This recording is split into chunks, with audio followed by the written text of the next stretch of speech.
Assalamualaikum warahmatullahi wabarakatuh. A'udzu billahi minasy syaithanir rajim. Bismillahirrahmanirrahim. Wa ma arsalnaka illa rahmatan lil alamin. Qul innama yuha ilayya annama ilahukum ilahun wahid. Fahal antum muslimun? Fa in tawallaw faqul adantukum ala sawa' wa in adri aqribun am ba'idun ma tu'adun. Innahu ya'lamul jahra minal qawli wa ya'lamu ma taktumun. Wa in adri la'allahu fitnatun lakum wa mata'un ila hin. Qala rabbihkum bil haqq wa rabbuna ar-rahmanul musta'anu ala ma tasifun. Shadaqallahul azim. Berlindung kepada Allah dari godaan syaitan yang tertutup dengan menyebut nama Allah yang Maha Pengasih lagi Maha Penyayang. Dan kami tidak mengutus engkau Muhammad melainkan untuk menjadi rahmat bagi seluruh alam. Katakanlah Muhammad, sungguh apa yang diwahyukan kepadaku ialah bahwa Tuhanmu adalah Tuhan yang Maha Esa. Maka apa kamu telah berserah diri kepadanya?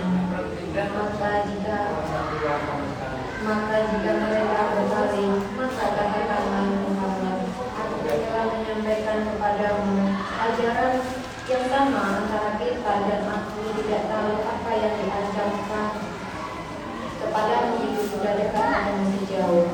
Sungguh dia Allah mengetahui perkataan yang kamu ucapkan dengan keterangan dan mengetahui pula apa yang kamu rasakan. Dan aku tidak tahu boleh jadi hasil cobaan bagi kamu dan kesenangan sampai waktu yang ditentukan.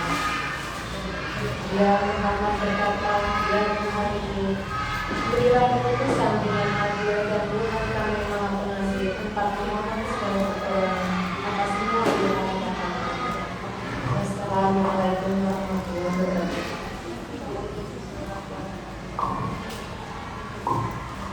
Terima kasih kepada Muhammad dan Muhammad telah menunjukkan supaya suci Allah.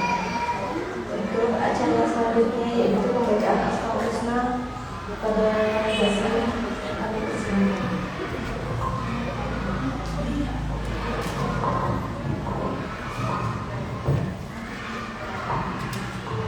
Assalamualaikum warahmatullahi wabarakatuh. Anak-anak sekalian, mari kita bersama-sama membaca Asmaul Husna. Bismillahirrahmanirrahim. Wallahu la ilaha illa huwa. Ya Allah, ya Rahman, ya Rahim, ya Malik, ya Kudus, ya Salam, ya Mu'min, ya Muhaimin, ya Aziz, ya Jabbar, ya Mutakabbir, ya Khaliq, ya Bari.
Bismillahirrahmanirrahim. Assalamualaikum warahmatullahi wabarakatuh.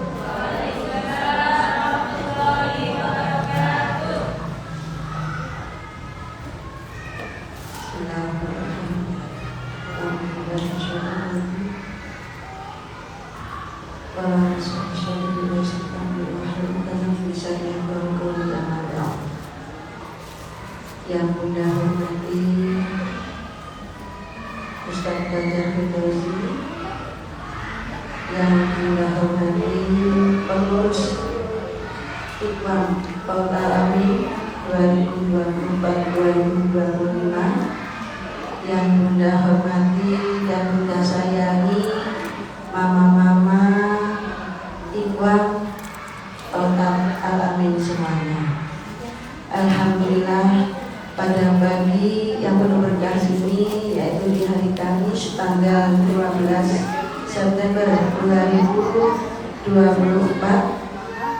kita semua bisa bermuajahah berkumpul di tempat barokah ini guna melaksanakan kegiatan itu pengajian rutin Ikhwan yang diawali dari Ikhwan dalam keadaan sehat walafiat. Amin amin ya rabbal alamin. salawatullah salam tetap tercurahkan pada junjungan kita Nabi besar Muhammad sallallahu alaihi wasallam yang telah menuntun kita dari alam jahiliyah menuju alam yang terang benderang, yakni agama Islam, yang hingga kita anut sampai yaumil qiyamah. Amin amin ya rabbal alamin. Baik, di sini Bunda tidak memperpanjang mukadimah Bunda karena banyak sekali acara yang nantinya akan dilangsungkan, yaitu sekaligus kegiatan memperingati Maulid Nabi kita. Yang pertama itu Bunda ucapkan terima kasih kepada tim Iqwam, yaitu pengurus kita yang alhamdulillah setiap kegiatan-kegiatan gercep ya, satset gitu, tim yang satset sekali, di mana ya memang beliau-beliaunya ini insya Allah luar biasa, dengan niat ikhlas beliau berjuang untuk berkolaborasi menyebatani untuk kegiatan-kegiatan yang ada di PAUD Al-Amin itu sendiri. Baik, terima kasih. Mudah-mudahan terus semangat ya, jangan berhenti sampai di sini, semangatnya terus menyala ya, menggelegar, yang mana itu semua guna untuk mensukseskan yaitu PAUD Al-Amin itu sendiri. Baik, terima kasih. Mudah-mudahan Allah akan memberikan pahala yang setimpal bagi mama semua dan keluarga.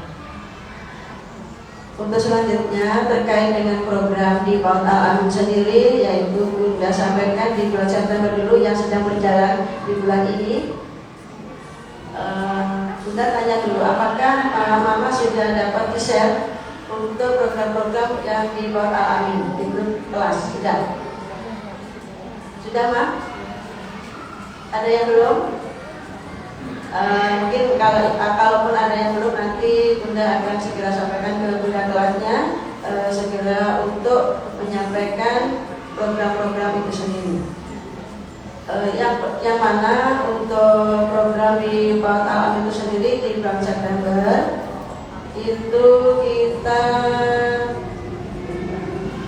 di tanggal 20 September 20 September insya Allah PAUD Al-Amin akan mengadakan memperingati Maulid Nabi, yaitu dengan pawai ya, pawai yang nantinya kita akan keliling jalan, yang insya Allah nanti lebih detailnya kita sampaikan lewat redaksi ya Maya. Itu mengadakan pawai, anak-anak nanti diminta membawa 5 tangkai telur yang sudah dihias ya. Ingat, 5 tangkai aja ya. Kalau perlu alhamdulillah ya. Yang mana nanti 2 itu kita bagikan, yang 1 untuk dibawa pulang, yang 2 untuk hiasan.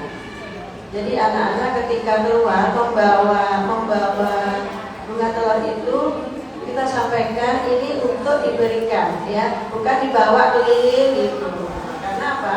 Rasa ini dibawa, ini punyaku, aku kalau ini dibagikan nanti aku nggak dapat ya, seperti itu. Tapi nanti akan sampaikan bahwa yang dibawa ini untuk dibagikan gitu ya.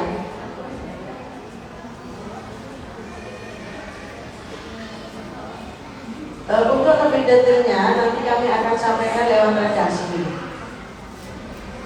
Untuk selanjutnya di tanggal 23 sampai tanggal 27 September 2024, karena itu ada libur kandungan, kita anak-anak kita liburkan, kita kasih tugas juga, kita kasih tugas yang mana biar anak-anak juga latihan di rumah ya, bukan libur, maksudnya libur bukan libur yang mereka mungkin biar ada kegiatan gitu ya, dan nggak lupa apa yang jadi kegiatan di sekolah seperti itu. Kalau libur itu kan terkadang besoknya udah wah lupa lagi kan begitu ya, makanya kita kasih tugas untuk anak-anak insya Allah.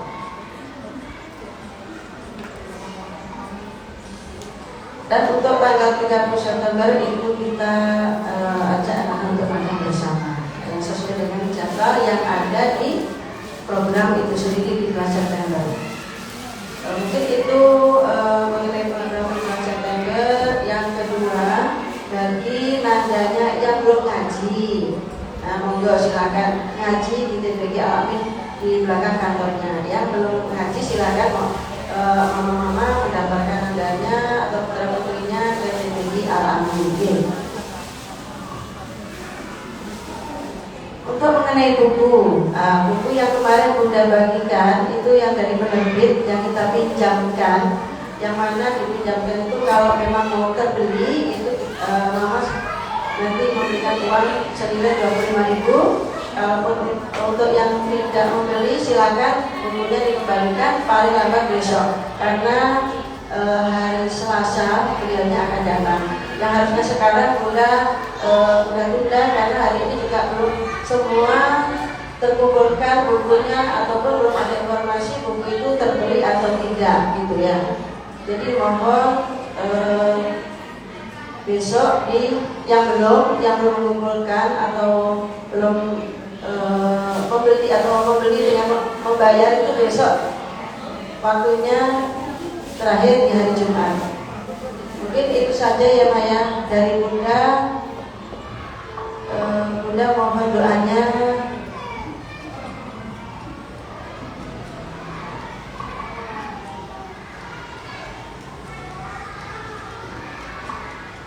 Bapak dulu ya, yang hari ini Ustaz Pak Afif. Pak Afifnya itu sudah dari berapa hari nggak sempat masuk rumah sakit di RSAD karena harus dirawat dengan gimana dulu.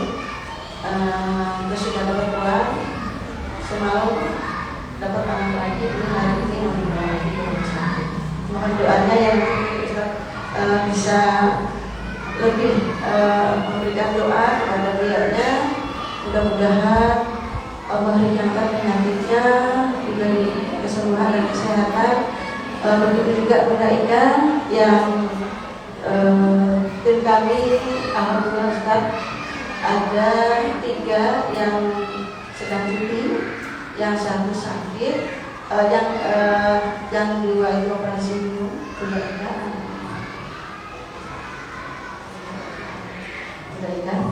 Yang ketiga ini bundanya melahirkan. Jadi alhamdulillah kita timnya ini ekstra.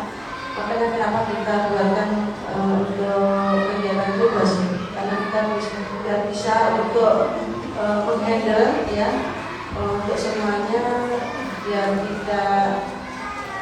tidak apa ya semua bisa berjalan lancar sesuai harapan kita.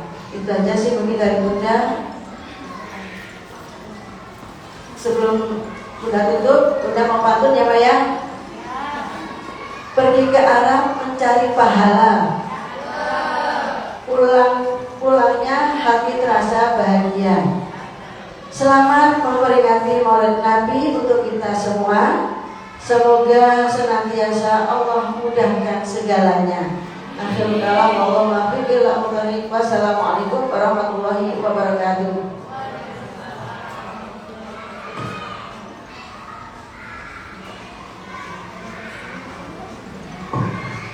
Terima kasih kepada Bunda Lubis atas sambutannya. Untuk acara yang selanjutnya yaitu acara inti. Acara inti yang pertama kita bersolawat Nabi Muhammad, solawat Muhammad yang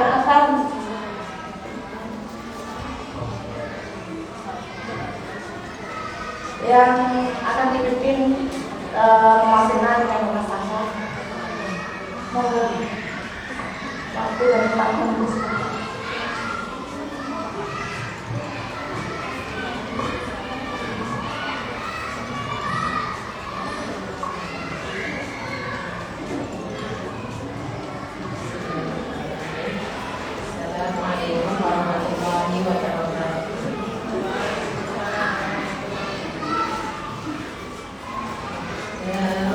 صل على محمد يا رب صل عليه وسلم يا رب صل على محمد يا رب صل عليه وسلم يا رب بلغه الوسيلة ربي حسنه للفضيلة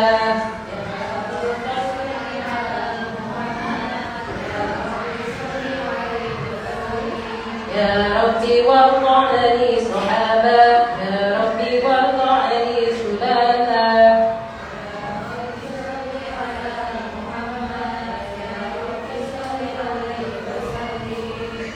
يا ربي صل على محمد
شاكرا حامدا كأنه البدر في تمامه محال القيام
Terima kasih kepada Mas Nina untuk yang selanjutnya yaitu pausnya pada Ustaz Fajar Firdausi. Silakan.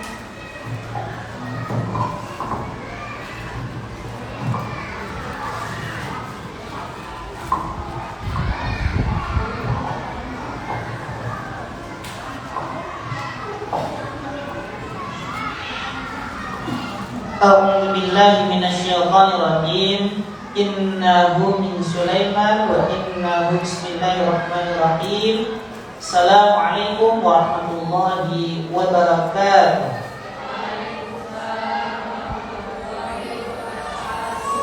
Alhamdulillah rabbil alamin wa bihi nasta'in ala umuri dunya waddin. Wassalatu wassalamu ala asyrafil anbiya wal mursalin wa ala alihi wa sahbihi ajma'in. Asyhadu an la ilaha illallah wa asyhadu anna Muhammadan abduhu wa rasuluh.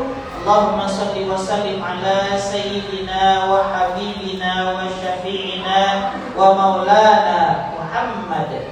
Allahumma ij'alni nuran bin nuri Nabi Allah Muhammad sallallahu alaihi wasallam waj'al sawti Nabi Daud alaihi salam waj'al fahmi fahman nabil mursalin bi birkati la ilaha illallah al-malikul haqqul mubin Muhammad Rasulullah shadiqur wa'dil amin. Tanazzalul malaikatu wa ruhu fiha bi idzni rabbi min kulli amr. Salamun hiya hatta matla'il fajr. Salamun qala min rabbir rahim. Salamun qala min rabbir rahim. Salamun qala min rabbir rahim. Inna nahnu nazzalna dzikra wa inna lahu lahafidun. Farab ishrah li sadri wa yassir li amri wahlul 'uqdatam min lisani yafqahu qawli. Rabbil firli wa habli mulkan la yanbaghi li ahadin min ba'di innaka antal wahhab. Innama amruhu idza arada syai'an ay yaqula lahu kun fayakun. Yang kami muliakan para alim ulama, para asatidzah serta guru-guru yang senantiasa memberikan dan mengamalkan ilmunya. Wabil khusus yang kami hormati Bu Lilis selaku Kepala PAUD atau PK Al-Amin, dan juga yang kami hormati para guru-guru dan juga Ketua Iqwam PAUD Al-Amin, yang mana mudah-mudahan kegiatan dan setiap acara yang diselenggarakan Allah berkahi dan Allah ridhoi, dan juga Allah jadikan ini sebagai bentuk wasilah menanamkan akidah yang baik pada diri kita, sehingga jadi bekal untuk keluarga kita semua, terutama anak kita semua. Dan tentu saja ibu-ibu yang berbahagia, yang dirahmati oleh Allah Subhanahu wa taala, yang mudah-mudahan hari-harinya senantiasa indah dan istimewa, berkah barokah, dan juga rezeki yang senantiasa berkah. Amin Allahumma. Maka tiada hal yang patut kita syukuri selain kesyukuran terhadap nikmat yang telah Allah berikan pada diri kita.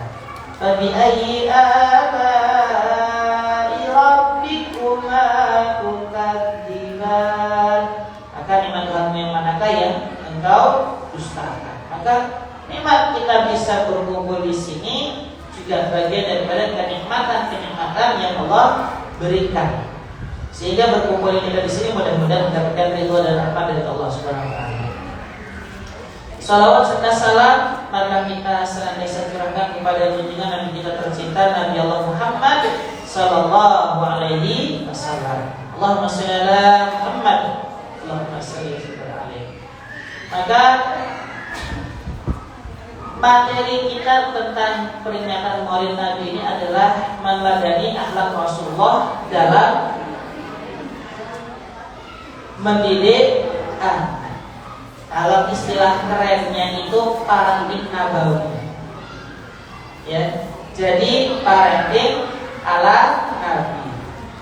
Bagaimana kita ini mendidik seorang anak dengan didikan akhlak, bukan sekedar budi pekerti. Kalau budi pekerti saja masih kurang. Ya, bukan pula dengan pendidikan karakter.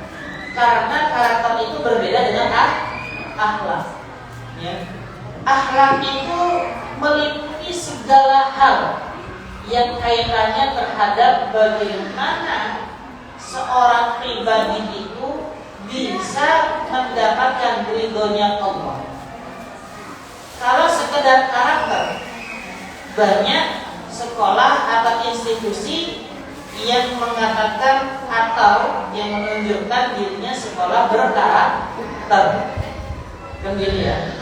Karena karakter itu adalah apa yang dibentuk, sedangkan kepribadian adalah apa yang ada dari dalam diri sendiri. Jadi istilahnya kepribadian itu sudah gift ya, anugerah, bagian daripada pembawaan diri.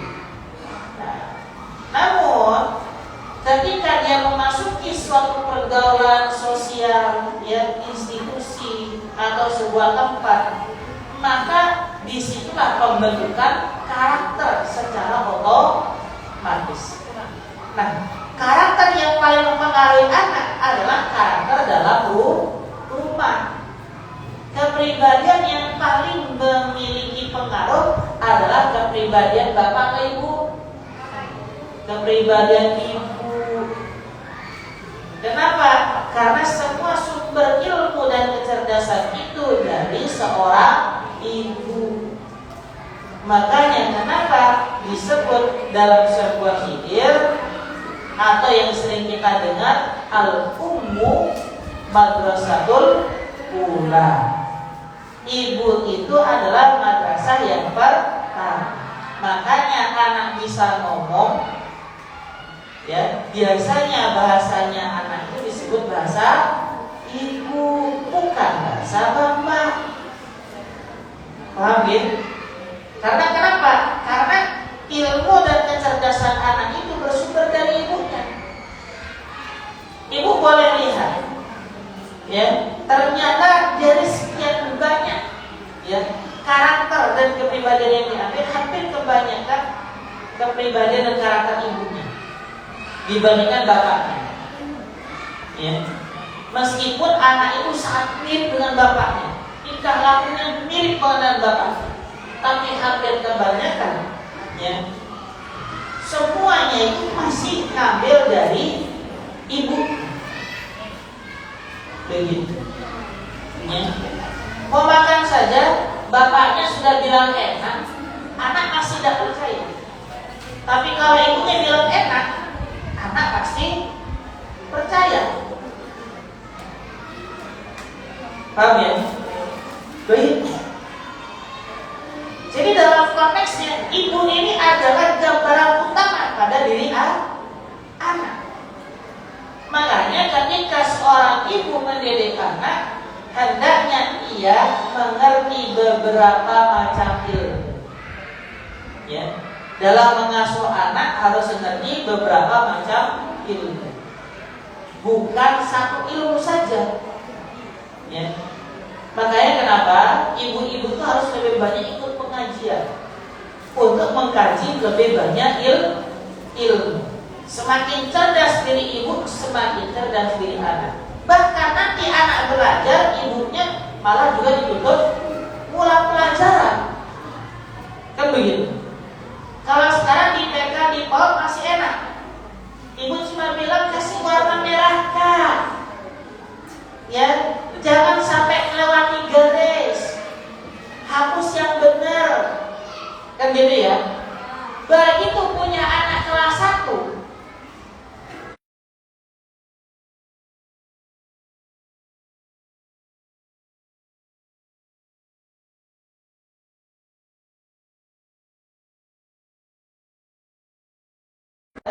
naik kelas 2 sudah beda lagi, ya, pengurangan apa dan sebagainya. Akhirnya anak lebih banyak, ya, belajar atau ibunya yang lebih banyak belajar? Ibunya, ya. Jadi ketika masuk SD, hampir kebanyakan semua ibu mengulang pelajarannya lagi. Karena kenapa? Karena memang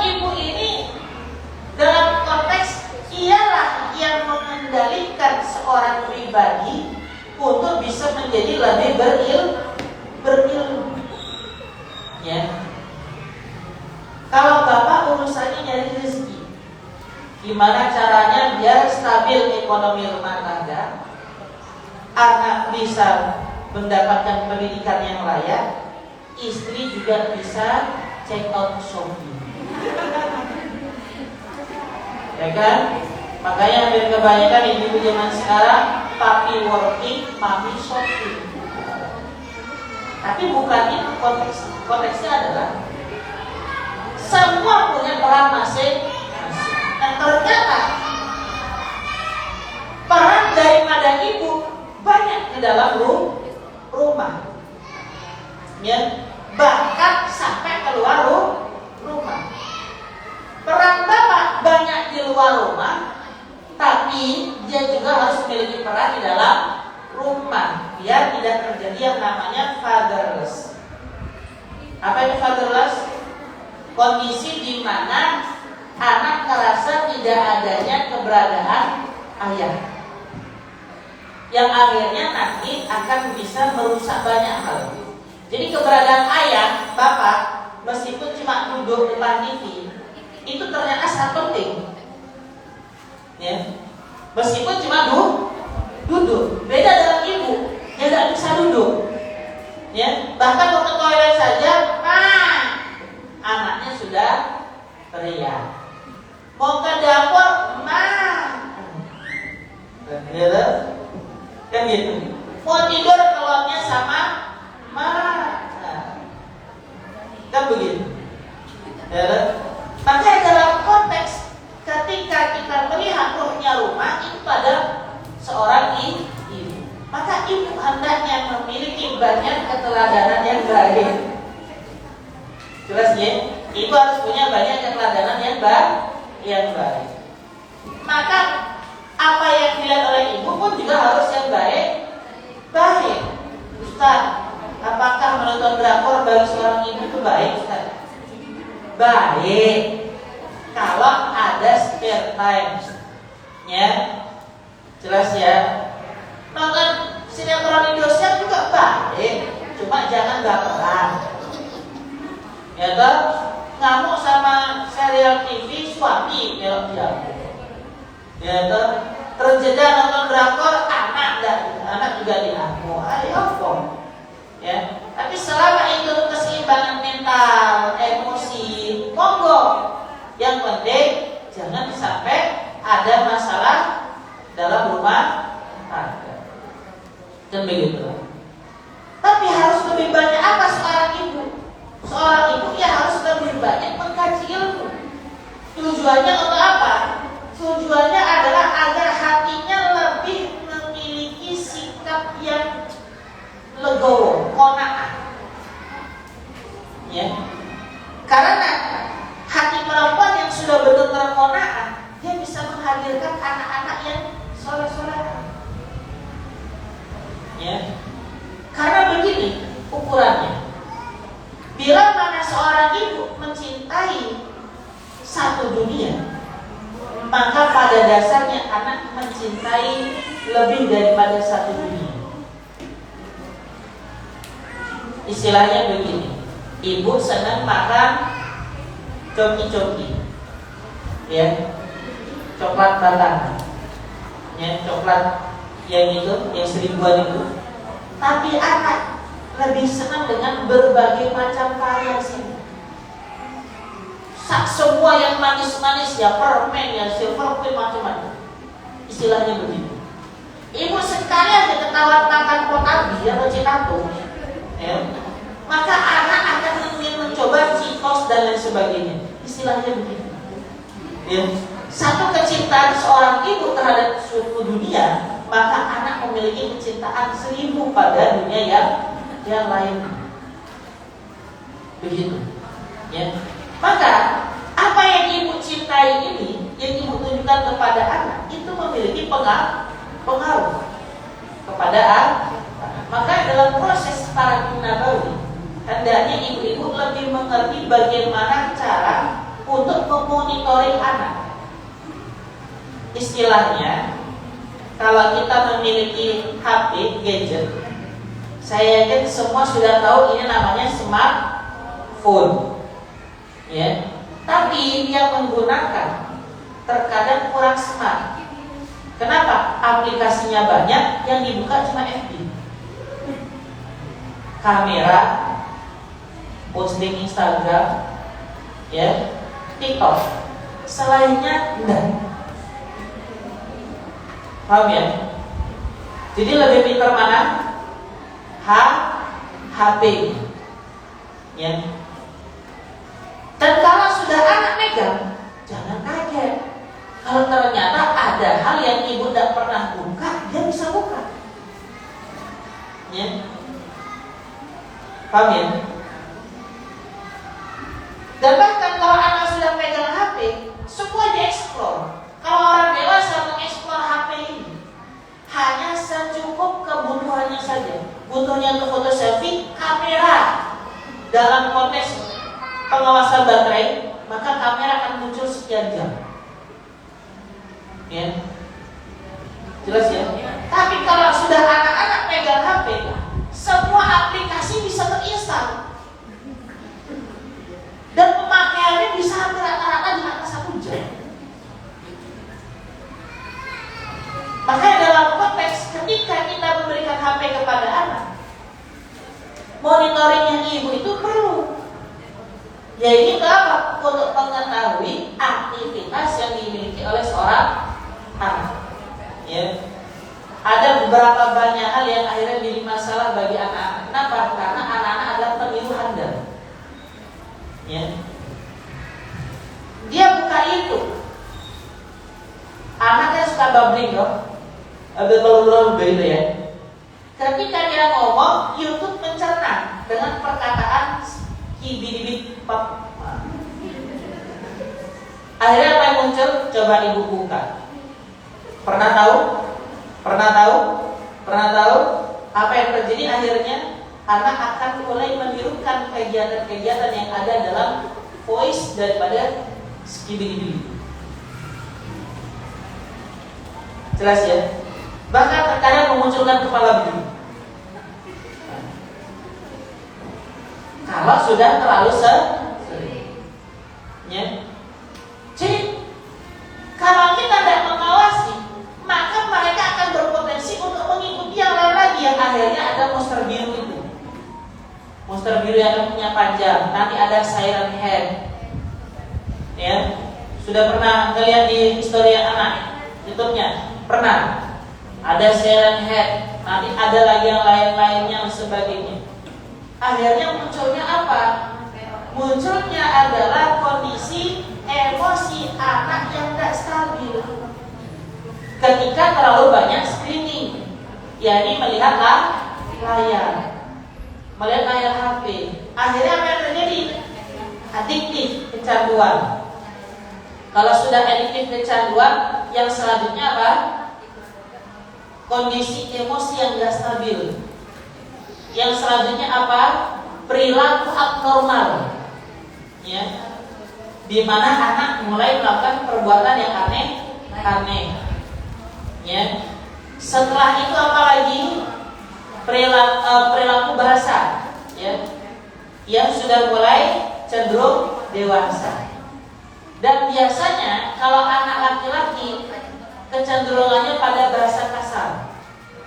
Kalau perempuan kecenderungannya pada bahasa yang berkaitan dengan romansa cinta. Kalau anak laki-laki disuruh nyanyi cinta-cinta, tidak tahu. Tapi anak cewek mudah dan cepat. Bahkan ada anak kelas 1 MI itu sudah bisa mengatakan kecintaannya dan kesenangannya. Ya. Bayangkan anak kelas 1 MI. Jelas ya? Sedangkan anak kelas 1 SD laki, maka mereka akan mengatakan hal-hal yang sifatnya sudah mulai kasar dan kecenderungan ringan tangan. Ya. Makanya jangan salah kalau hampir kebanyakan saat ini kita bisa melihat betapa banyak anak-anak yang sudah mulai melakukan bullying di usia yang masih rentan kecil. Yang baru-baru ini terjadi, anak usia 12 tahun membunuh dan memperkosa anak perempuan di Sumatera. Ya, pada Pariaman. Iya. Baru kejadian yang satu itu, ada lagi yang selanjutnya yang jual gorengan. Gitu. Kenapa bisa terjadi demikian? Karena bisa jadi, ya, ada kondisi di dalam rumah yang tidak termonitoring. Ya. Nah, sekarang bagaimana cara kita memodel anak dengan cara Nabi? Di zaman Nabi itu masih belum ada HP. Baiklah, apakah masih relevan pendidikan Nabi untuk kita gunakan dengan pendidikan di zaman sekarang? Kan itu yang jadi pertanyaan. Bahkan dahulu sampai ke zaman Nabi, zaman saya kecil gak pegang HP, Ustaz. Ya. Saya dimarahi guru, gak berani lapor ke ibu. Kenapa? Tambah luka, tambah sakit, tambah dimarahi. Apalagi ngomong sama bapak, sabuknya keluar. Kan begitu. Beda dengan sekarang. Ya. Kan begitu. Ya. Apakah masih relevan? Masih. Kalau kita melihat pola pendidikannya, jangan melihat pola zamannya. Kalau zaman sudah pasti tentu zaman kita dan zaman anak tidak akan pernah sama. Kenapa? Zaman kita untuk masuk kepada teknologi tertentu membutuhkan waktu sekitar 1 dekade, 10 tahunan. Kan gitu?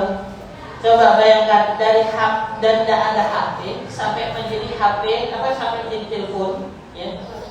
Telepon yang putar, ya. Terus akhirnya ada yang namanya untuk telepon di wartel, ya,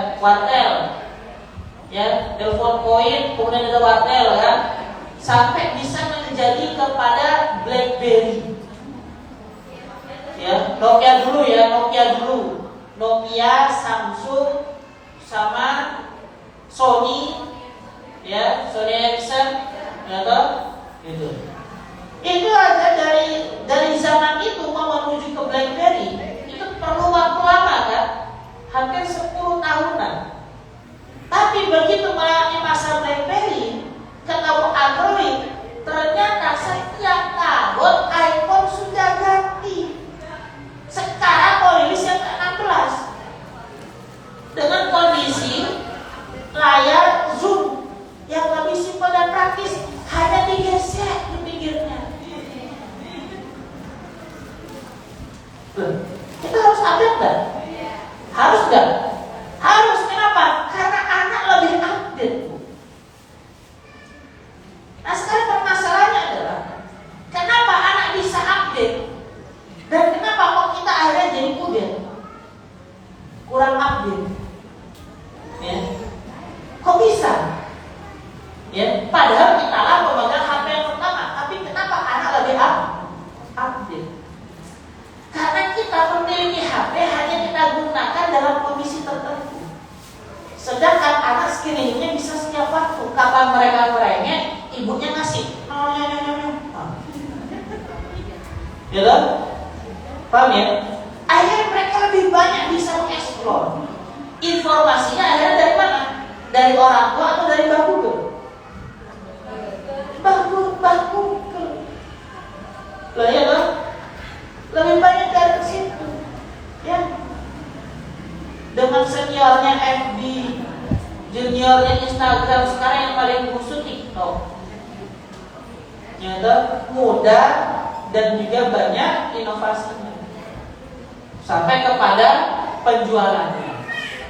Kegilaan, ya.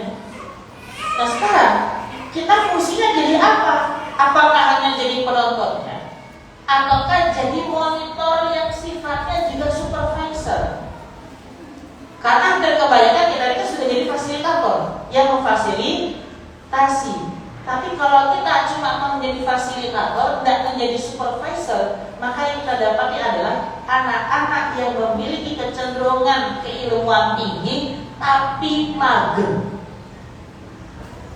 malas gerak. Dan itulah yang terkadang sering dialami oleh mama muda. Kalau sudah pegang HP atau kecenderungan pegang HP, ya, jelas ya. Nah sekarang gimana cara membuat atau merubahnya? Sebagaimana di zaman Rasulullah, semua ilmu berasal dari orang tua. Berarti komunikasi dalam rumah itu utama. Permasalahannya adalah berapa banyak anak bisa diajak berkomunikasi dan berapa banyak orang tua yang senang berkomunikasi sama anak. Kan gitu. Gitu. Kalau anak dengan kondisi kinestetik motorik yang tinggi, susah gak ngajak ngomong anak? Susah. Kalau ada tahu trik marketing, triknya, bukan trik marketingnya, triknya, trik parentingnya, paham ya? Coba ibu bayangkan deh, anak ibu lagi sedang lari-lari. Bayangin aja lagi sedang lari-lari ini sih, ya, dengan kondisi keaktifan motoriknya, ya, kira-kira mereka akan berhenti tatkala ibu ngapain? Apa? Apakah kerja akan membuat anak berhenti? Enggak, tambah lari, enggak percaya. Ibu berdiri, dia seperti seolah-olah dikejar sama ibu. Tambah menjauh, tambah ketawa, tambah ngajak bercanda. Sudah? Mana cara? Padahal ada cara simple.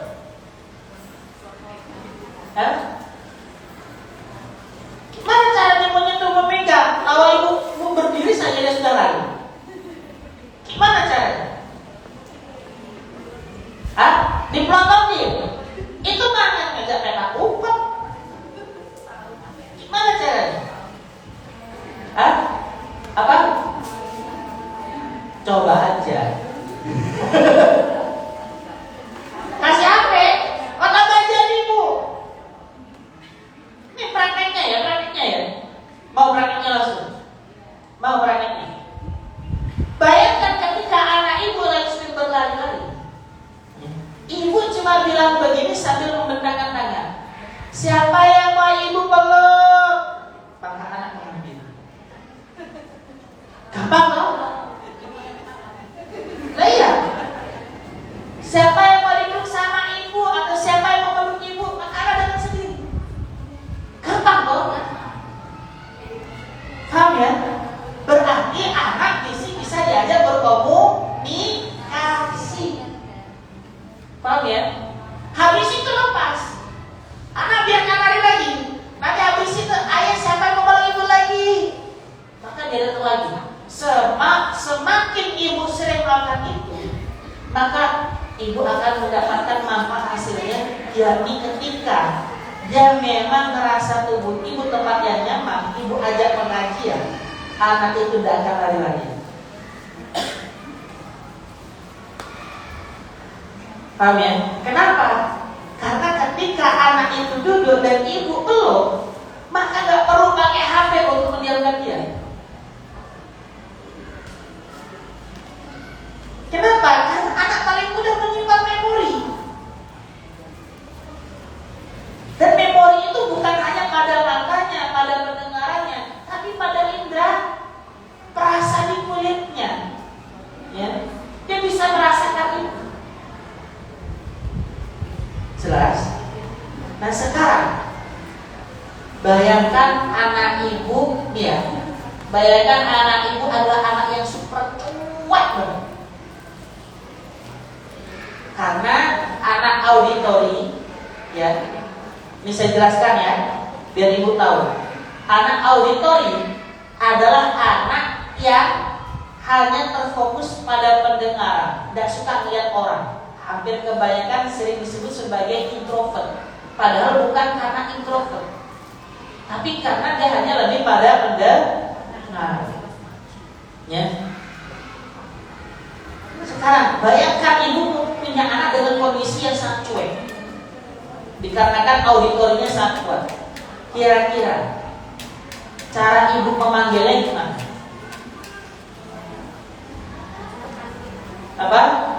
Dipanggil. Tadi saya sudah bilang, anak auditori itu anak yang cuek. Ibu panggil namanya 10 kali, itu anak kalau nggak ingin merespon, nggak akan merespon. Mana cara? Apa? Iya, disentuh. Kenapa? Karena lawannya auditori itu sentuhan. Dan ini biasanya lebih cenderung love language-nya adalah physical touch. Lebih senang disentuh. Ibu yang agresif. Paham ya? Ibu yang agresif, ibu yang datang, yang nyentuh, yang nyolek, yang meluk, maka meskipun dia tidak memiliki interaksi mata kepada ibu sentuh dia nyender. Ngerti? Enak gak kalau tahu caranya? Enak gak? Enak kalau tahu caranya. Sudah? Paham sampai di sini? Nah, ketika sudah berada dalam pelukan ibu, barulah ibu keluarkan kalimat-kalimat sugestinya. Kalimat sugestinya apa? Mama sayang banget kalau kakak itu ada di pelukan mama. Baru nanti ibu akan melihat ada perubahan. Perubahannya apa? Dia tidak akan memiliki sifat cuek pada ibu. Dan kapan dia dipanggil oleh ibunya, dia akan segera menoleh. Iya, Mak. Kenapa? Karena dia tahu dalam indera pendengarannya ada kalimat sugesti yang terdengar apa? Sayang banget sama kakak. Paham? Akhirnya apa yang terjadi? Kapanpun ibu panggil kakak, yang diingat di sini itu apa? Sayang banget sama kakak. Dia akan bilang, iya Pak. Paham? Jadi mengerti? Jelas? Sekarang kita berbicara dengan anak kondisi visualnya yang kuat. Ya. Mudah terdistrak. Dalam arti tidak konsentrasi. Paling males dalam konteks untuk melakukan suatu pekerjaan yang dia tidak sukai. Lebih senang kepada gambar, film, ya, atau video-video, dan gayanya paling necis. Dia ingin menyamakan atas dan bawah dengan warna yang sama, dan dia paling senang pilih baju sendiri. Itu namanya anak visual. Sudah? Sekarang bayangkan itu anak lagi tantrum. Tahu kan ibu gimana tantrum kan? Saya rasa itu sudah menghadapi masa trouble itu. Tahu trouble itu? Masa trouble itu tahu? Masa usia anak 2 tahun dengan memiliki segala macam bidang tantrumnya. Emosional yang keluar, itu trouble itu namanya. Ya, begitu. Nah, bayangkan anak ibu dalam kondisi yang tantrum banget. Ya, ibu mulai membujuk anak ibu untuk melakukan sesuatu, tapi dia menolak. Kira-kira untuk anak dengan kondisi begini, gimana cara menangani?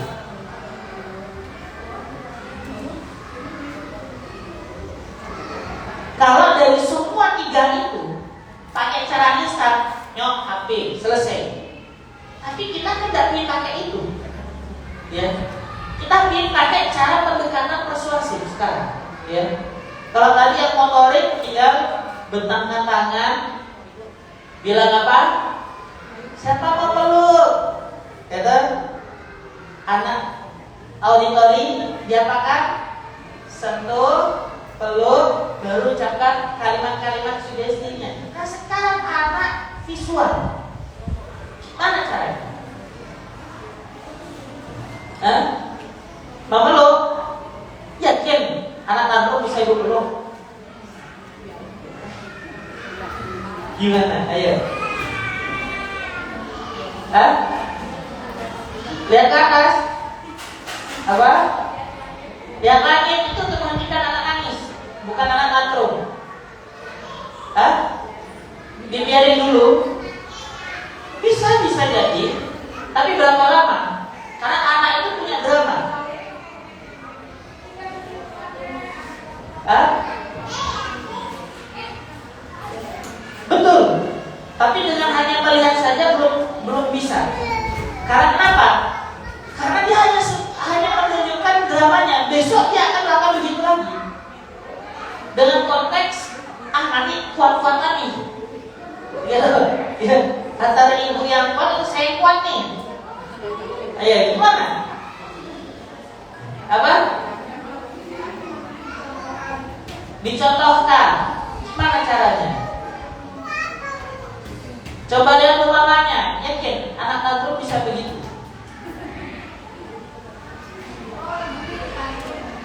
Ibunya itu tantrum. Memang ada yang seperti itu, ada.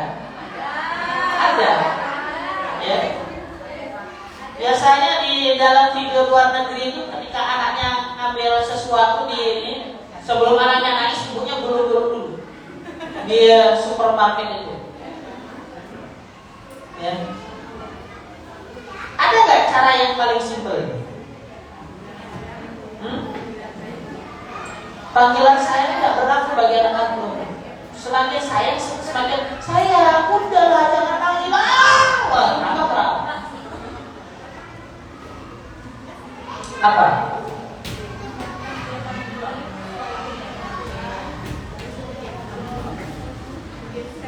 Dan dari mana anak-anak tantrum bisa diajar seperti itu?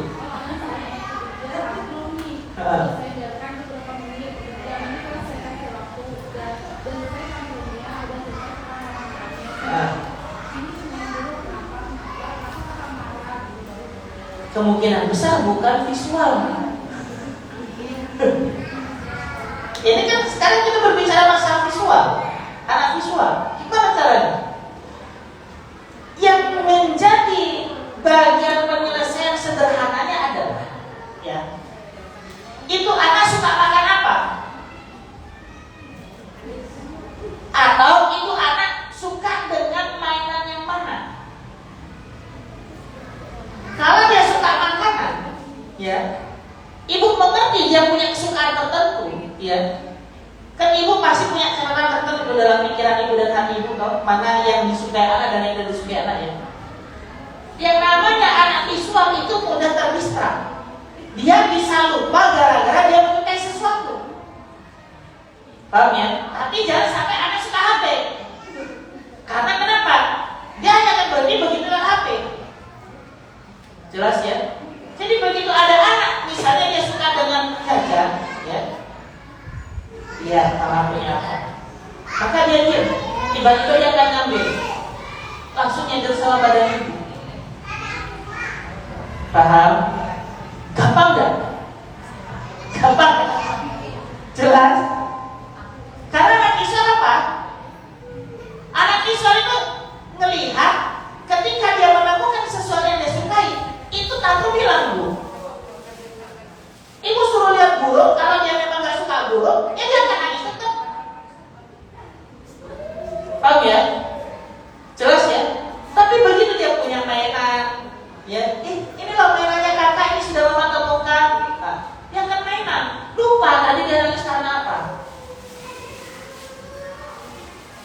Ngerti? Bisa dipahami? Jadi gampang gak? Gampang. Yang susah itu adalah ketika kita ini malas belajar.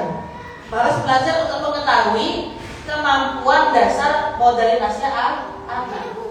Jadi kalau ibu menemukan ciri-ciri yang seperti begini, yang kalau ibu uji coba, ya, lihat nih, mama punya apa nih?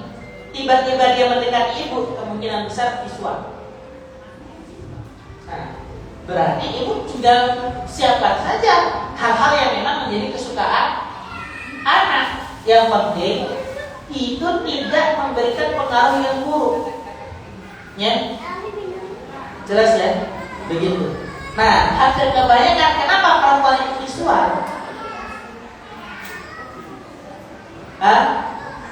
Kenapa orang perempuan itu hampir kebanyakan visual?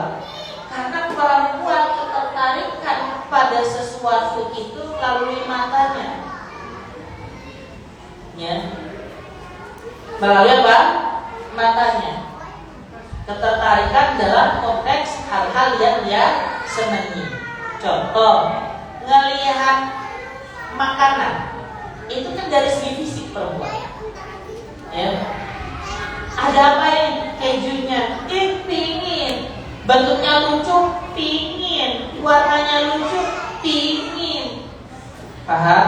Laki-laki ngelihat makanan, enak gak? Mahal gak? Paham? Karena ininya dia melihat langsung ke sini. Kalau perempuan di sini langsung ke sini. Iya, dari mana turun ke hati? Jelas ya? Paham ya? Nah, kalau ibu ya tiba-tiba kesel sama suaminya dan suami ibu tahu dia cuma tinggal bilang begini, mau bakso gak? Pedes tapi ya, pada nangis ya. Iya pedes, ayo berangkat. Lupa gak dengan yang kemarin kali? Ingat, tapi dia berusaha untuk melupakan. Kenapa? Karena rasa ingin makan baksonya. Bukan murah, karena memang seperti itu. Paham ya? Jelas ya? Jadi itulah kondisi anak-anak ibu kalau mereka memiliki kecenderungan visual. Jelas? Bisa dimengerti? Jadi enak nggak sebenarnya kalau belajar di rumah ini? Enak, jadi tidak selamanya selalu kena HP. Nah, paham ya?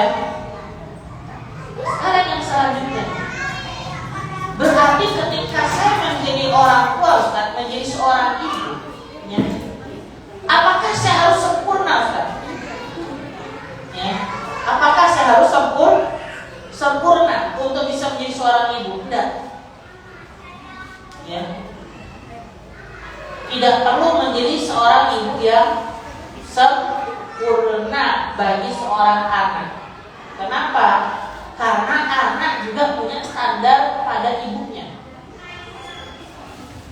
Ya, ingat loh ya, semakin ibu perfeksionis, ya, semakin anak susah hidup. Ini perlu saya kasih tahu sebagai gambaran garis dasarnya. Ya, semakin ibunya perfeksionis, semakin anak susah hidup. Dan ini biasanya dialami oleh perempuan yang baru kenal suaminya. Ternyata ibunya begini. Ya. Karena apapun nanti si istri kesusahan minta pendapatnya suami. Kenapa? Si tak takon ibu. Berarti ibunya perfeksionis. Sehingga seorang laki-laki atau suaminya ini tidak bisa melakukan apapun kecuali atas izin atau perkataannya ibu. Apa yang terjadi selanjutnya? Rumah tangga hampir kebaikan tidak bisa diselamatkan. Karena begitu ibunya bilang, istrimu, bojomu kayak gini, udah hilang sudah rasa cintanya si laki itu kepada si istrinya. Paham ya? Tapi bapak yang perfeksionis menghasilkan anak yang tangguh banget. Bahkan anak perempuan bisa hilang feminisnya gara-gara bapaknya terlalu perfeksionis. Malah bisa keluar maskulinnya kalau anak perempuan. Ya. Contoh, background anak dengan kondisi bapaknya adalah TNI. Hampir kebanyakan semua anak perempuannya memiliki mental yang kuat. Kuat. Kenapa? Pendidikannya dalam rumah lebih dibandingkan pendidikan di dalam asrama. Bahkan mungkin jadi kalau bapaknya bilang tak pondokkan kamu ya, pasti anaknya mau. Kenapa? Karena di dalam rumah lebih tinggi disiplinnya. Bisa jadi loh ya, saya mengatakan bisa jadi loh ya. Paham ya? Begitu. Itu kalau yang menerapkan keilmuan perfeksionisnya. Tapi kalau yang enggak, yang biasa saja. Nah, jelas ya. Nah, kenapa seorang ibu tidak boleh terlalu menampakkan kesempurnaan di hadapan anak? Karena pada dasarnya anak itu menyukai ibu apa adanya. Ya. Maksudnya apa adanya ini bagaimana? Yang kalau didekati, ya, ibu merangkul. Sudah. Ketika ibu marah, dia tidak kusir. Paham? Ketika anak mendekati ibunya merangkul. Merangkul dalam arti anak curhat nih, ibunya dengerin, bukan langsung bukan, bener kan? Paham? Dirangkul dulu, belajar mendengarkan. Paham ya? Jadi gak langsung pukul. Bisa dimengerti? Nah, yang kedua apa? Kalau marah tidak mengusir. Paham ya? Boleh gak ibu marah sama anak? Boleh gak ibu marah sama anak? Kata siapa gak boleh? Boleh gak? Boleh. Paham ya? Karena kalau sampai ada kondisi hukum di mana ibu tidak boleh marahin anak, apalagi guru, nanti guru bingung bagaimana mendidik anak. Paham ya? Boleh nggak seorang ibu marah sama anak? Sangat diperbolehkan. Ya. Untuk apa? Untuk menjaga perilaku anak. Dan semuanya harus seperti ini kita gini. Paham ya? Yang kalau menjatuhkan sesuatu, it's okay baby. Pecah, okay baby. Ya. Jelas ya? Paham ya? Sekali-kali memang perlu parenting kita Mirzaku. Kan gitu ya? Jelas ya? Tapi juga gak harus 100% kita Mirzani. Ya, maksudnya apa? Parenting dengan kondisi mungkin ada marahnya, teriakannya, kan begitu ya? Kenapa? Karena itu memang sesuatu yang harus disalurkan. Kalau ibu mendem, ya, marah dengan kondisi mendem, ya, pada dasarnya ibu nggak akan tenang. Istilahnya kayak begini, ibu jengkel sama suami tapi kita berusaha tegar dan tersenyum. Kan gitu depan suami. Ya kan? Paham ya? Waktunya ibu marah, tapi bukan marah yang menyakiti. Itulah yang disebut dengan kondisi marah tidak kusir. Paham ya? Dan kalau ibu langsung marah, tunjukkan ibu marah. Mama marah ya, mama diam. Tiba-tiba anaknya datang, meluk, nyium, maafin aku ya, maafin aku. Ibu jangan begitu, jangan disamakan seperti ibu marah sama suami. Jangan sentuh aku, mas, jangan cici aku, mas, jangan. Karena apa? Hati anak lebih rapuh dibandingkan hati suami. Paham ya? Suami ibu menikahi ibu karena sudah ngerti karakternya. Yang kalau disentuh kayak ular bulu. Paham ya? Nah, anak masalahnya lagi sedang belajar. Perasaan ibu gak gini amat dari ya.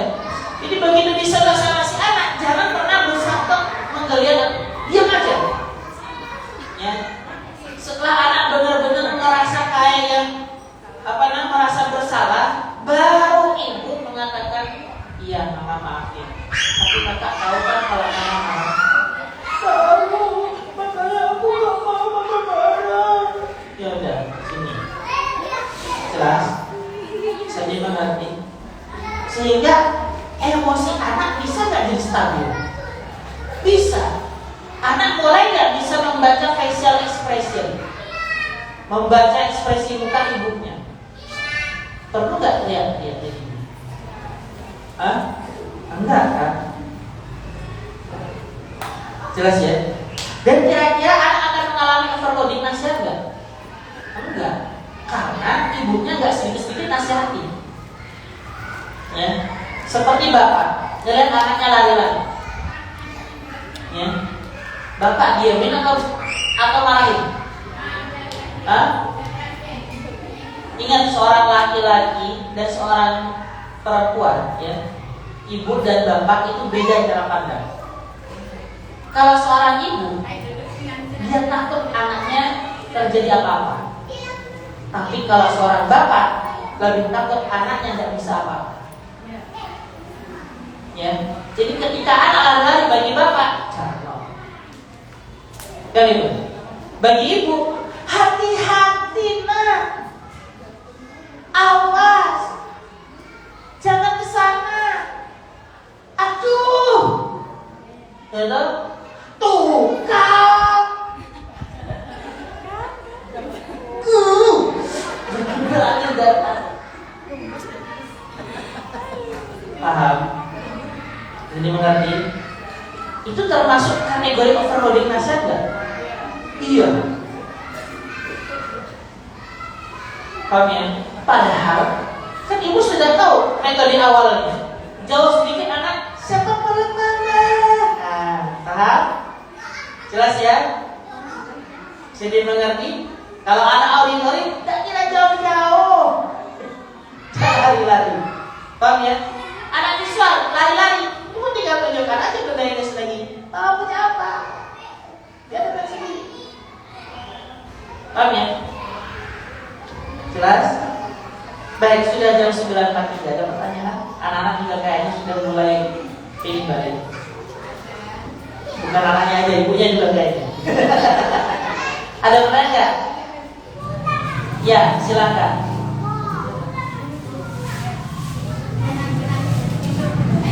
Nah, ya, monggo. Dengan ibu siapa? Ke siapa? Waalaikumsalam warahmatullahi wabarakatuh. Mama Syakila, ya, baik. Dari B2, ya. Ya. Dua anak perempuan.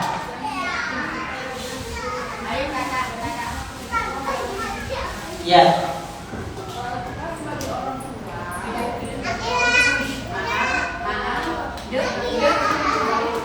Ya. Ya. Ya.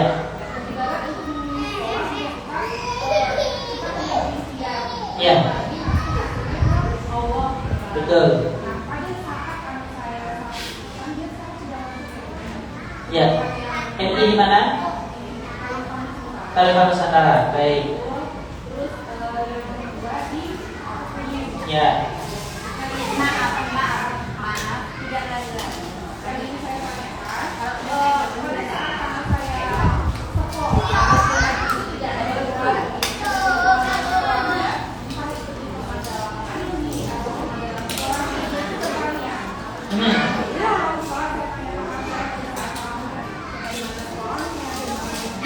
Ya.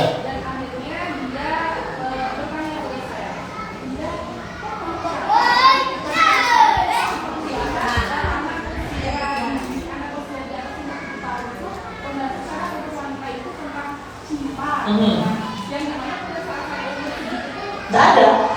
Iya, nggak ada.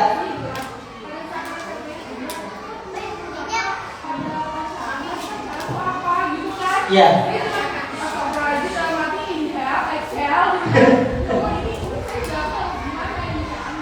Iya.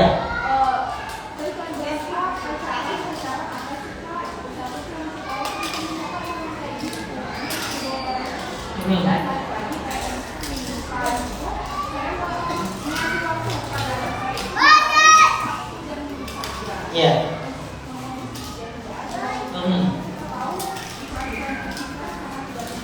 Ya.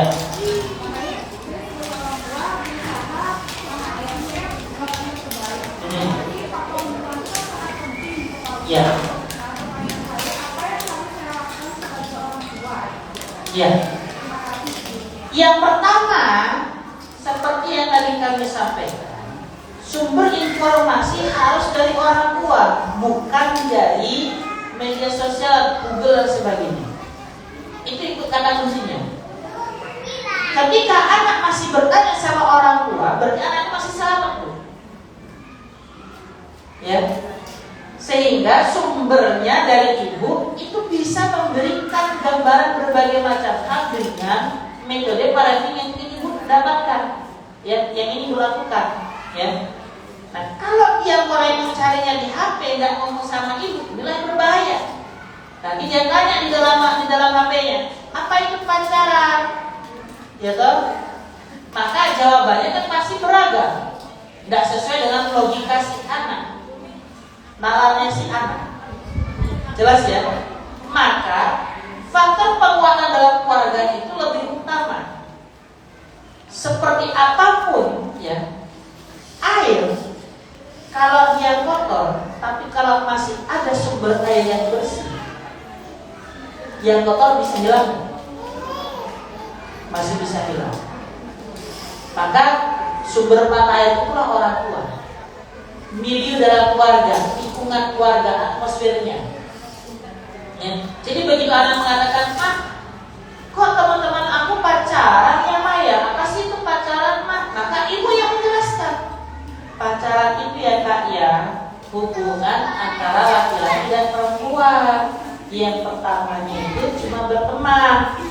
Tapi kakak, Mama nggak akan melarang kamu berteman kok dengan teman kamu. Tapi kalau sudah teman kamu bilang, yuk pacaran yuk, lebih baik tinggalkan ya nak ya. Kenapa? Karena hampir kebanyakan anak-anak yang pacaran itu nanti akan melakukan hal-hal yang lebih disukai Allah, nggak diridhoi Allah. Begitu. Contoh, Mama kan pernah ngajarin kamu mana yang boleh disentuh mama papa dan mana yang nggak boleh disentuh oleh orang lain. Berarti kalau orang yang pacaran itu nanti dia akan menyentuh bagian-bagian yang nggak boleh disentuh oleh mereka. Nah, cukup sampai di situ, anak akan mulai berpikir. Berarti kalau ada anak laki-laki, ya, atau anak perempuan yang tidak sejenis dengan dirinya menyentuh bagian tersebut, dia akan merasa, ih mamaku nggak boleh lo bilang kamu nyentuh kayak begini, begitu. Secara otomatis anak tidak akan pacaran. Kenapa? Karena kita tidak fokus ke pacarannya, tapi kita fokuskan kepada mana yang boleh disentuh oleh orang tua dan mana yang tidak boleh disentuh oleh orang lain. Jelas ya? Dan itu yang nanti akan jadi bentengnya si anak. Ini bukan masalah pacarannya. Karena kenapa? Anak di usia MT itu memang harus ketemu dengan teman-teman yang tidak sejenis dirinya. Biar kenapa? Biar tidak kaget. Paham ya? Begitu. Jelas? Ya. Ada lagi? Oke. Monggo. Ibu siapa? Ibu Mega. Ya. Bimpa. Ya.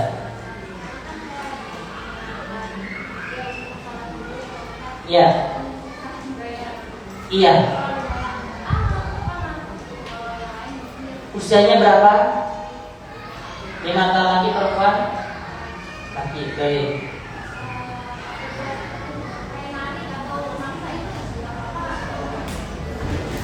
Anak usia 5 tahun itu hanya pengenalan sholat.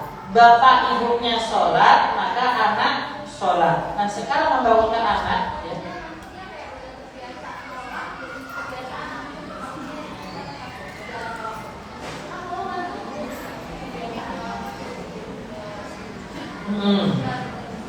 Betul. Ada orang tua yang memang merasa nanti anak akan menolak, tapi nanti akhirnya dia akan merasa sholat karena dipaksa. Biarkan hidayah itu berkembang. Ingat, Al-Quran itu turunnya 22 tahun, 22 bulan, 22 hari. Yang masing-masing hadir karena ada bentuk hidayah, asbabun nuzul. Paham ya? Memaksakan sesuatu pada diri anak yang masih belum ada kewajiban, memang ada nilai plusnya. Plusnya adalah anak mulai berdisiplin, ya. Minusnya dia merasa untuk melakukan itu karena ada paksaan. La ikraha fiddin. Surah Al-Baqarah ya. Tidak ada paksaan dalam agama. Tapi kan Ustaz, bapak ibunya yang menjadikan dia anak beragama Islam. Betul. Gimana caranya biar anak itu bisa melaksanakan sholat tanpa adanya paksa dari orang tua? Maka buat anak itu cinta dulu dengan sholat, di mana bapak ibunya terbiasa melaksanakan sholat di depan si anak. Ya. Sehingga ketika sudah terbiasa, tinggal berikan masukan. Ya.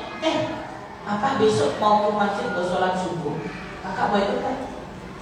Mau. Sendiri dia. Inilah yang namanya hidayah. Jelas? Jadi perlu nggak kira-kira dibangunkan dengan benar? Ingat loh ya, anak di jam 4, jam 5 ibu bangunkan. Ya, biasanya lebih cepat bangun ketimbang ibu bangunkan si anak di jam 6. Kenapa begitu? Karena di jam-jam itu memang jam-jam di mana ketidaknyamanan dalam tidur itu mulai terasa. Tapi bagi orang yang begadang itu adalah masa ternyaman untuk tidur. Dengar assalatu wassalamu alaikum, tidur. Itu bagi yang suka begadang. Tapi bagi anak yang tidurnya cepat, jam 4 dibangunin langsung melek ya. Karena kenapa? Ada rasa kencing, ya, begitu. Ada rasa mulai kedinginan yang nggak nyaman dia, ya. Kecuali pakai selimut dan sebagainya, semakin nyaman ya semakin bablas, gitu kan? Nah di zona ini, di jam-jam ini, ketika dibangunkan si anak biasanya udah lebih cepat bangun. Gak percaya, buktikan coba. Ya, sama kayak ibu dibangunin sama suami. Ibu dibangunin jam 4. Mak, ayo, bangun ya. Apa suka? Jam 4 ya. Mau ngapain? Ayo sudah. Bangun ya? Bangun. Ya sholat subuh. Dan ketika mau tidur lagi susah gak? Susah. Itu yang terjadi pada saat. Bangunnya lebih mudah, tidurnya agak susah, tapi ngantuk ada 9. Cuma ada efeknya di situ. Jelas ya? Jadi kalau ibu pingin, ya, anaknya mau sholat subuh, nah, sebelumnya kasih lihat dulu gimana sholatnya bapaknya, gimana sholatnya ibunya. Lalu sesekali dibawa ke masjid. Habis itu, ya, mulailah persuasi si anak, ya, dengan konteks, kalau pagi-pagi kalau sholat di masjid itu begini loh, ya, maka anak dengan sendiri akan mulai berpikir, tapi aku ingin deh sholat ke masjid pagi-pagi. Ayo kalau kita habis sholat kita beli bubur yuk biar bisa sarapan. Ayo senang. Gampang ya? Gampang karena diucapkan. Susah kalau dipraktekkan. Perlu keistiqomahan. Sudah? Oh, masih ada lagi satu pertanyaan. Yang terakhir ya. Oke, yang terakhir. Waalaikumsalam warahmatullahi wabarakatuh. Mama Leni Ridwan.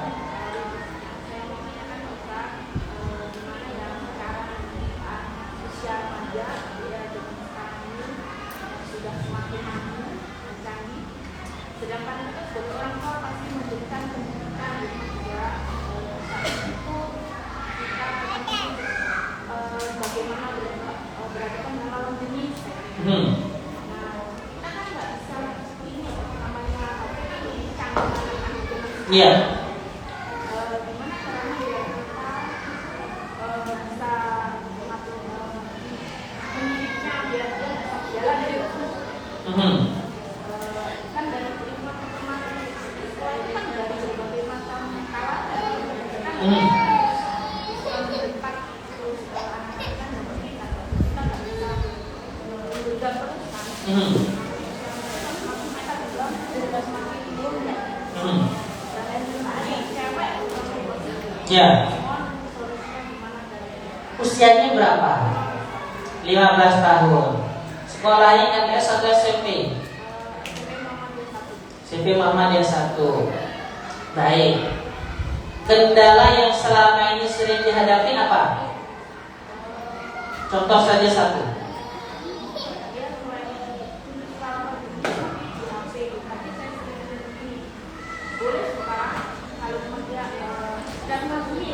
Baik, yang dikagumi ini sosok dunia maya atau sosok real life? Berarti sejenis kayak Lee Min Ho atau San apa? Ya, apa Jangkok apa?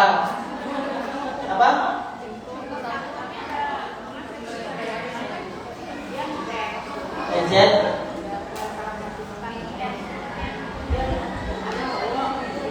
Berarti real life. Ya. Baik. Nah, hampir kebanyakan terjadinya penculikan itu ketika anak menaruh harapan besar pada sosok yang tidak dia kenal sepenuhnya di dunia maya. Seperti tadi saya bilang kan, wanita itu pada visual, ketertarikannya lebih tinggi. Ya. Kalau laki-laki memang dia perlu visualisasi yang menarik, ya, begitu. Tetapi logikanya masih bermain. Ya, contoh tadi, ya, mau beli sesuatu mahal nggak, enak nggak, bagus nggak? Kalau perempuan kan nggak, lucu, imut, ya, ganteng, baik kayaknya, kaya. Paham ya? Nah sekarang bagaimana caranya kita untuk membuat anak ini mengerti bahwasannya di dalam dunia maya itu ada konteks-konteks yang bisa berbahaya. Ketika si anak mengagumi seseorang, ya notabene-nya relasinya tidak ketahuan, ya.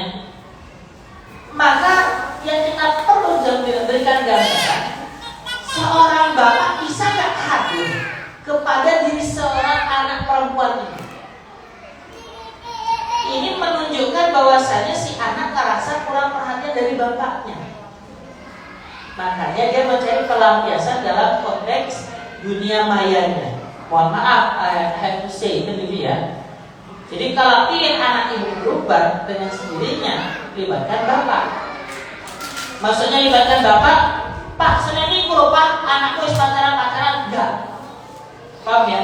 Tapi ya anak kita sudah ada masalah begini-begini. Sepertinya itu sudah merujuk atau mengarah kepada anak dengan kondisi ketidakhadiran bapak di dalam hatinya. Ya.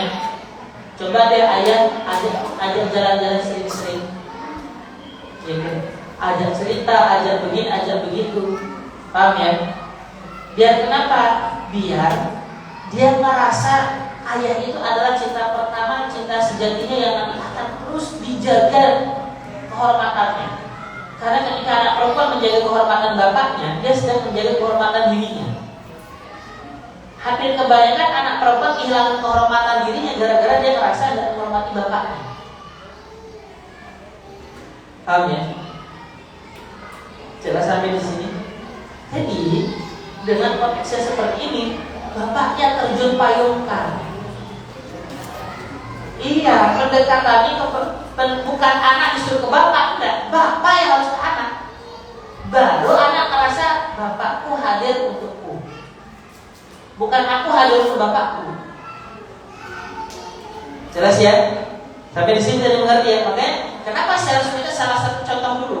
Karena anak usia pubertas itu punya banyak masalah. Pertama, yang dia buat sendiri. Yang kedua, yang orang lain buat. Yang ketiga, yang dia nggak tahu dia punya masalah apa.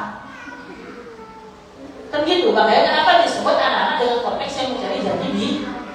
Dan itu proses yang nomor 3 itu, yang dia nggak tahu, aku tuh punya masalah apa sih? Itu sampai usia 30 itu. Dia masih belum ngerti aku salah apa. Gitu. Padahal banyak salahnya, cuma dia tidak mau mengakui. Itulah kenapa pencarian jati diri itu masih terus berlanjut. Sampai sekarang ibu masih ngerasa gak? sedang mencari jati diri? Masih kan? Masih bingung ibu.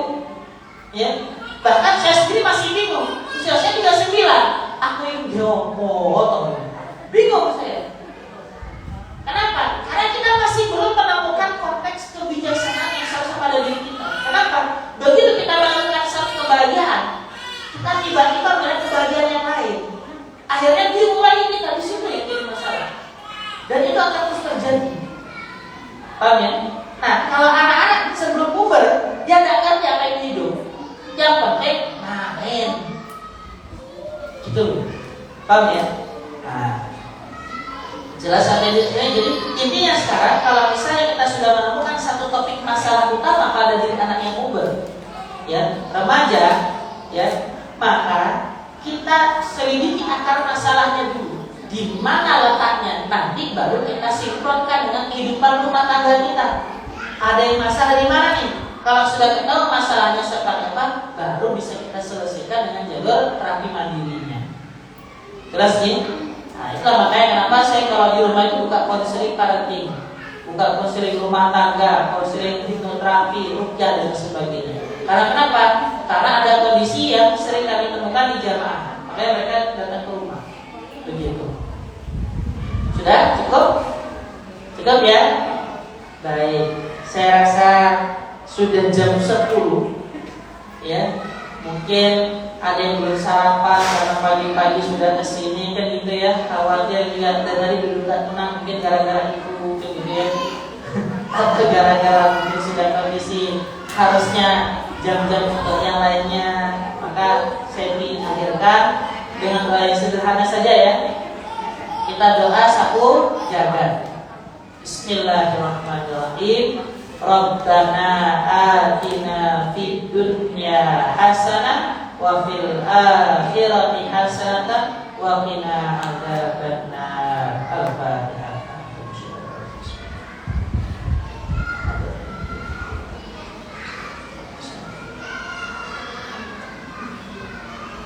Sebagaimana yang tadi telah diinformasikan oleh Ibu Iis, bahwasanya ada salah satu guru atau 2-3 guru yang sedang sakit, yang satu sakit